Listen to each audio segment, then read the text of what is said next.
Julius Caesar and Napoleon Bonaparte, two great commanders, one destiny. They are coming!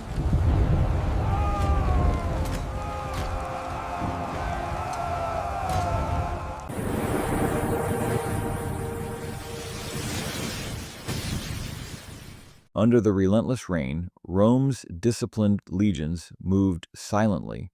Their commander, Julius Caesar, was embarking on a new campaign. Across from him stood one of Rome's greatest generals, Pompey. Outnumbered but resolute, Caesar faced a formidable and seasoned adversary. Pompey, one of the most powerful generals of the Roman Republic, had earned the title the Great through victories at a young age.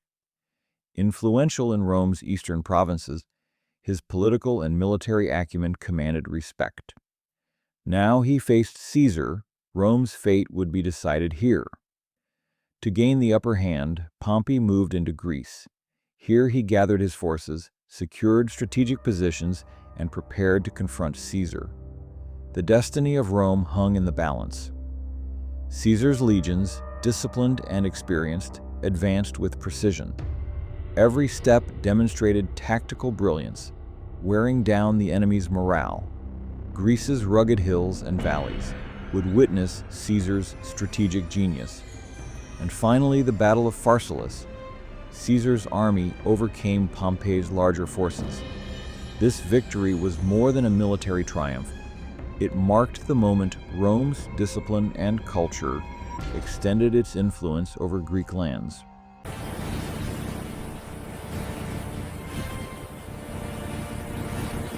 After his victory in Greece, Caesar turned his eyes east.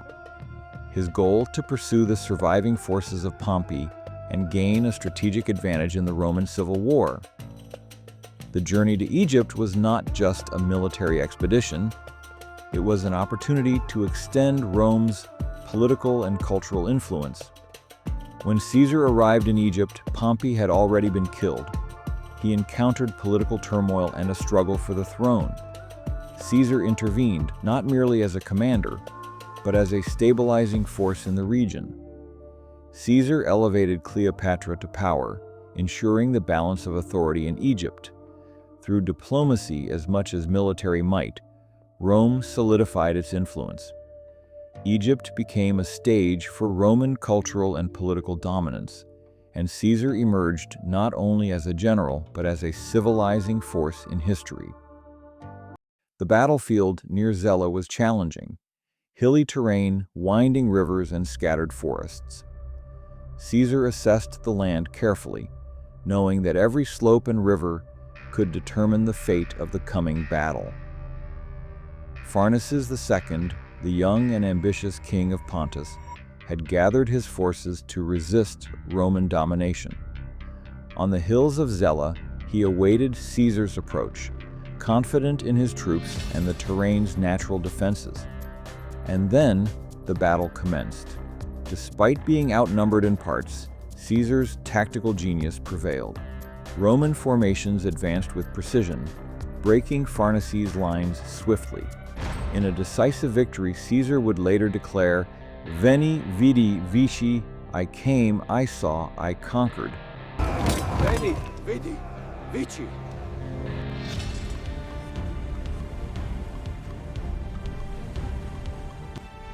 After his victory in Pontus, Caesar turned his eyes north, to Carthage.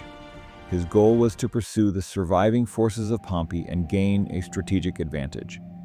The disciplined Roman legions advanced through swirling dust under the hot sun, carrying with them the spirit of impending victory. Upon reaching Carthage, Pompey's remaining troops still held out. Caesar prepared to confront them and consolidate both military and cultural dominance in the region. The harsh North African landscape only heightened the challenge of the coming battle. And then the battle began. Caesar's tactical genius and the discipline of his legions quickly overwhelmed Pompey's forces. Victory was inevitable. Rome asserted its military and cultural supremacy in North Africa. Following the victory, Carthage came under Caesar's and Rome's control. It was not only a military triumph, but also a moment in which Roman civilization and order extended into new lands. Caesar had become more than a general. He was a carrier of civilization and a historical force. Julius Caesar was more than a brilliant general. In an astonishingly short time, he centralized power, strengthened Rome's authority, and spread Roman law and culture across the lands he conquered. From Greece to Egypt and Pontus to North Africa, Caesar's campaigns reshaped the Mediterranean world. His disciplined legions carried not only military might, but also the ideals of Roman civilization, organization, strategy, and governance. He was a commander, a statesman, and a force that brought order to chaos.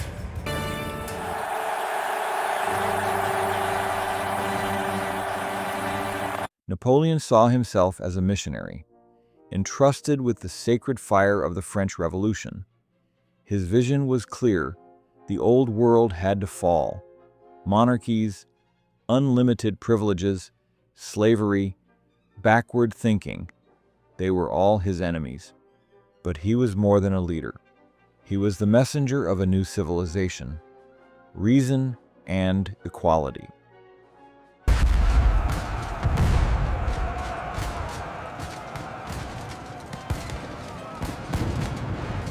Napoleon decided to shape the new world with his army. The Grande Armée was not just a fighting force, it was the instrument of the sacred war for civilization. Behind every march lay the Napoleonic Code, a law that brought equality, secularism, and modern governance. In short, it was a war between the old world and the new world. And so the sacred wars of civilization began. Napoleon, as the messenger of the modern era, embarked on grand campaigns. The values of the French Revolution and modernization could no longer remain confined to France.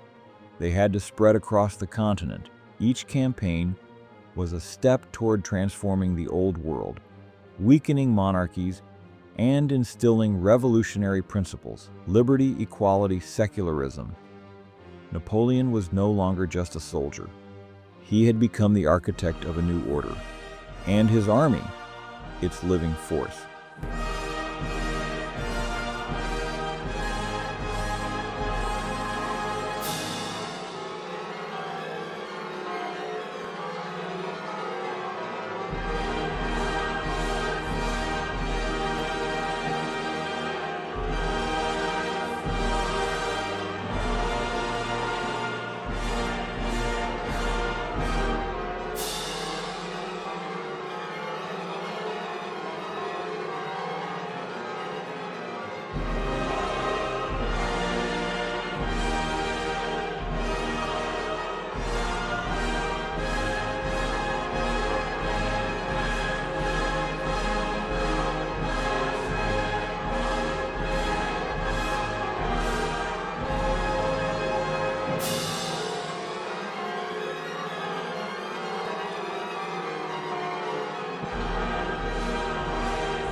After Napoleon's victories, the lands he conquered began to change.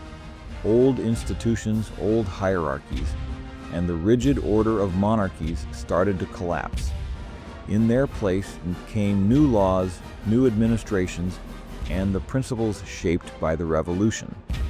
Equality before the law, centralized government, and a modern civil system began to spread across Europe.